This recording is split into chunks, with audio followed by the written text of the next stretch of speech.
everybody, RuthAnn Thompson here, the Senior Retail Relations Manager at AfterShock Comics, and we're at C2E2 2021, but we have some exciting news that just dropped about Ryan Parrot's title, DEADDAY. It is now going to be a series on Peacock.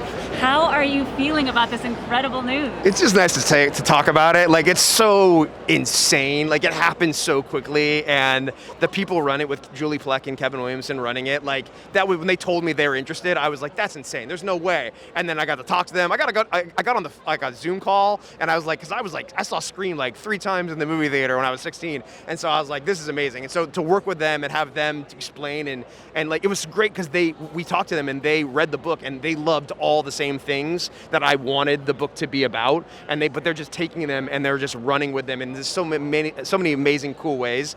I can't. It's a dream come true. It's an absolute, like, I couldn't have picked 2 better people to take this idea and make it 10 times better. Yeah, and we are so excited about it because I don't know about anybody else, but when I first read it, I was like, this world is huge. We could do it from all different kinds, because we focus on one specific family, but this could be anywhere. You know, and for those who don't know the storyline, you want to describe a little bit about DEADDAY without spoiling too much? Well, so basically the idea is, the pitch was, what if the dead could come back for one day? Would you want them to?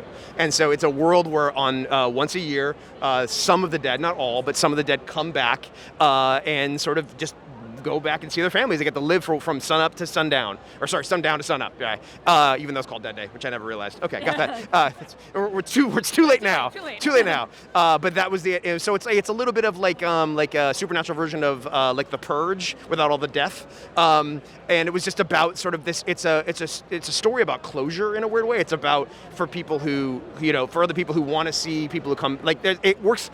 It takes a lot of the zombie tropes and sort of spins them, because like I always look, like, zombie shows are just about the living, right? Because the dead are the dead. Yeah. But I like this idea of, like, you've got both sides. You've got people who come back who have unfinished business and want to spend, like, what if you died and you could come back for one night and you had like a bucket list of what you want to do? What would you do? Would you go see your friends and family? Would you go to Bourbon Street and party? Like, what would you do? And then you've got people who wait every year to see their loved ones again, and how much of their life has passed and changed. And so there's all this fun stuff, and what's fun is, like, there's like DEADDAY drink specials. Like, I love the commercialization of DEADDAY. Like take Halloween and spin it. So somebody explained to me, they were like, oh, it's like the Purge meets Coco. Yeah. And so I thought that was great. So that's what it is, and it's just like, it's what they're doing is they really gravitated toward that commercial element of this idea of, like, if, like, treating it like it's real. Like, what would it actually be like? How would people actually respond to it, both emotionally, financially, spiritually, and how's all those aspects? So that was the thing. Like, they're blowing my mind with all the cool stuff they've come up with.